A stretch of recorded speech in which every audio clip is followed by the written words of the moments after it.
categories. Okay. Very confident. Oh. Confident. All right. On the fence or a little concerned. Whoa, okay. I like this. All right, so I'll go first for my very confident category. Okay. Had the two guys we just talked about in Devin Bush and Deontay Johnson. Yes. I said, man, first off, both of those guys have star power. Mm-hmm. They got potential to be like alphas at their position. When we talk about top 5 players at their position, they both have that capacity, I feel like. Mm-hmm. I think both of them having another year in the system is going to help them drastically, especially when we talk about Deontay. Like, Deontay, I feel like coming in to play defense in the NFL is a lot easier because you still can rely on just your instincts. Right. Offensively, the timing of everything, the scheme, all of that can be very difficult for young offensive players. And you factor in the fact for Deontay that he had to deal with Mason, Duck. He had Ben for 6 quarters. Like, it was just all over the place. So I do think him getting Ben back, in regards to Ben's at 80%, his 80 is still going to be drastically better than Mason and Duck. Yeah. I think that drastically helps Deontay out a lot. But the flip side, I think it helps Devin out as well, because you think about, we talked about the turnovers that the Steelers were having on offense and the amount of snaps that these guys on defense were having to play, how they would look tired sometimes late in the game. Ben coming back, that potentially cuts down on a lot of those turnovers. That extends some of these drives. That ultimately makes Devin be a lot more fresh when he's out there on defense, because now he's instead of playing 6 snaps, now you're playing like 40. That changes. That's night and day in terms of you being fresh, your capabilities, your speed, your power, your mental, like everything just is better in that regard. Yeah. So I do think that helps both of those guys out a ton. So that's why I have them in my very confident category in terms of making that year 2 jump. No, for sure. And I will agree with you. I didn't have it broken down like that, but in terms of the 2 I wrote most about in my notes, it was those 2. And with Bush, I think the expectation, one, I'm very confident. So I'm just saying all this stuff based off that. I think his expectation for next year is Pro Bowl. Absolutely. I think he'll be able to do it. And the talk could be, we're going to be missing some of those pieces you mentioned on defense that helped him in his rookie year.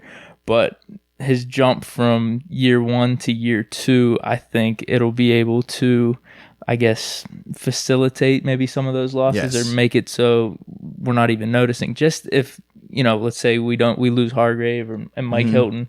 If we have Cam Sutton come in, and I don't know if this Bugs dude could come in and play. We're going to get on Bugs as well, yeah. But if those dudes come in and just... You still got Tyson Alualu coming back. Yeah, potentially just a little bit less of what Mike Hilton was doing. And also Stephon Tuitt as well. Yeah, so I really think Bush is going to make that just natural year 1 to year 2 jump based off his talent, him being the number 10 pick, being more familiar with the system.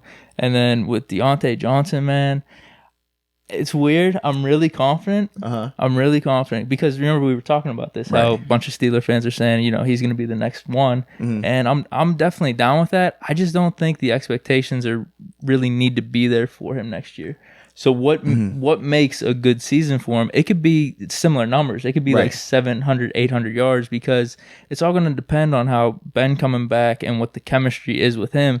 Because if he's getting 700, 800, that could mean Juju's going off or James Washington's going off. That's what I was about to get to as well when we were talking those guys in the year 2. I said, man, we saw Juju struggle this year through injuries, through the different quarterbacks, and just whatever it was. I mean, from a mental standpoint. I mean, this was for both of these guys, Deontay and Juju. We always overlook the fact that their position coach passed away in training camp. Yeah. You imagine if you were a rookie in this NFL, you were trying to get accustomed and acclimated to the NFL.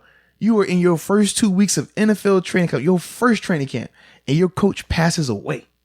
Just like, I don't think people really understand the magnitude and the significance of that and what it does to you. No, I definitely don't. I don't. Yeah, I don't like that is rough, extremely hard. Like, because honestly, you are more close to your position coach than you are to any other coach out there because of how much time you spend with him, both in the meeting rooms, on the field, and away from it all. When you're, on the road, when you're just in passing, hey coach, I need some extra work on this. Like, that's the guy you're reaching out to. You're not reaching out to Coach Tomlin to have all these one-offs and all these individual, like, you might meet with Coach Tomlin. Like what technique. Right. But you are in constant communication with your position coach.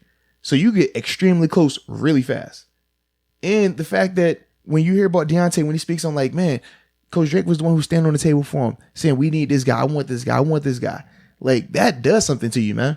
Yeah. Now, I do think on the flip side, Ike Hilliard coming in is going to help Deontay out as well, because Ike Hilliard was a star in this league. Ike Hilliard know what it's like to have a long career in this league, and he played in a huge market in terms of New York with the Giants. So he understands the pressure that's associated with that position.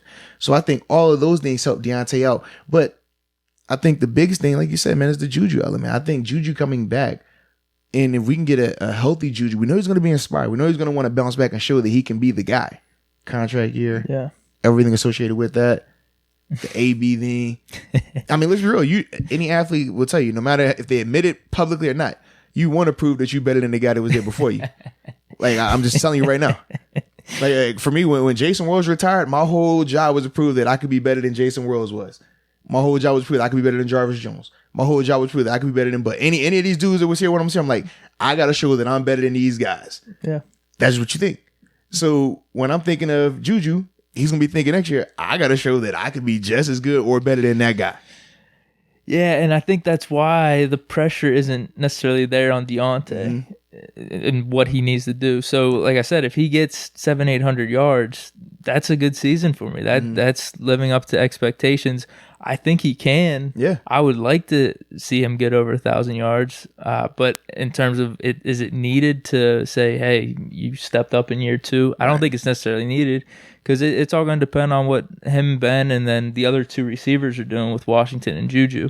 And I think it's a little different than, because we have 3 guys and we're all just trying to see how it's all going to play out with those 3 receivers, than when Juju had to come in as the number 2 after we traded Martavis. Dude, we had no depth after that, where you're like, Juju, you got to step up and be number 2. So it's more or less who's going to be the 2 from these 3. Right. And I think Juju's got the most expectations on him to step up. And I will say this too.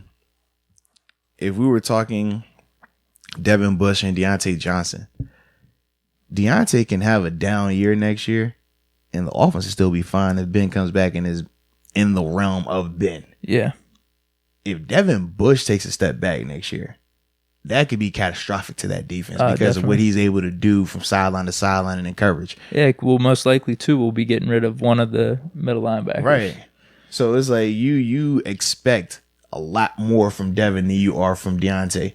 Even though Deontay had an awesome year and was all pro, you still have a higher expectation for Devin. I think for Deontay, it's basically if you catch the ball and you don't fumble. That's to be it. Just hold on to the ball. Like if you just do those 2 things, I think the stats are gonna come and you're gonna do. And we know what you could do in the return game, man. So end of the day, with those 2, we're both very confident in them performing. I think the expectations are a little bit different for each of them. Absolutely. Of what we're gonna need from them next year. So. Absolutely.